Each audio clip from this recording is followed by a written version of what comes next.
How's it going, guys? Today in this video, we're going to be going over the different types of iPads we have to offer here in our store at the Apple Exchange, so stay tuned. Apple offers a line of iPad options, and today we have here the standard iPad and the iPad Pros from the 2018 generation. The 2018 generation of iPads is a great way to save a lot of money, as the standard iPads kind of start around the $300 to $400 range, depending on what storage or features you get. The iPad Pros will start around the $700 to $1,000 range, just depending on what storage or cellular options that you go with those.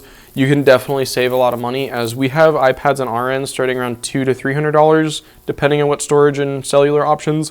iPad Pros are starting around $400 to $500 or more, depending again on whether you pick a large storage drive or cellular to go with that. The options we show here today are going to be cellular iPads. We have a 32 gig iPad 6th gen with cellular, and we have 64 gig iPad Pros with cellular. We have the 10.5 and 12.9 inch devices here today.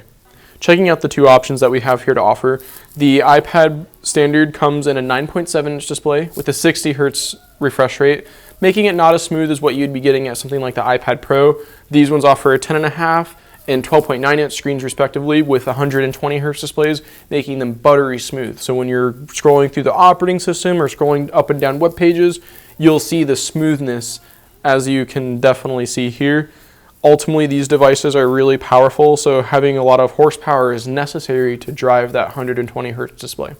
Pulling far ahead in performance against the standard iPad, the iPad Pros also have much better speakers. So if you're consuming content on the go, like watching a movie, something like the 12.9 inch iPad Pro or the 10.5 is definitely going to be a good experience. However, if you're using headphones, it's not really going to matter between these, but having nicer screens and speakers definitely make it for a pretty solid viewing experience on these devices.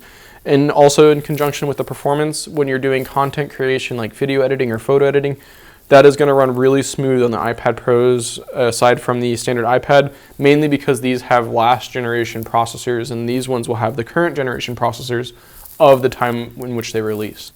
In addition to higher CPU performance, these devices, the iPad Pros in particular, will have 1 to 2 gigabytes more of RAM. Depending on which generation you go with, the 2018 models are going to have 2 gigabytes more RAM than what the standard iPad will have. Moving forward to our recommendations that we'll make, the 10.5 inch iPad is going to be our recommendation, as it doesn't get as big as the 12.9 inch device. It is bigger than the 9.7 inch, and it comes right in between pricing, performance, and size. So with all those things in mind, it definitely is a good value when you purchase this device. Repairability between these devices is definitely an interesting thing. When it comes to the iPad Pros are something that we do not offer repairs on, mainly because when they become dropped and the screens break, the housings will also bend and become damaged beyond repair most of the time. So therefore, we do not offer repairs on the iPad Pros, but still, if you do have issues with them, bring them in, as we offer free diagnostics, and we'll be glad to pinpoint what's going on with it, aside from like a screen or housing issue.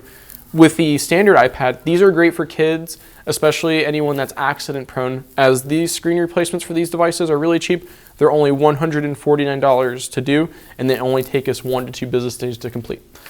So reaffirming our recommendation there, if you're having someone like a student or a child using the device, go ahead and pick the bog standard iPad, as ultimately if the screen becomes damaged, it's not too much to get it replaced.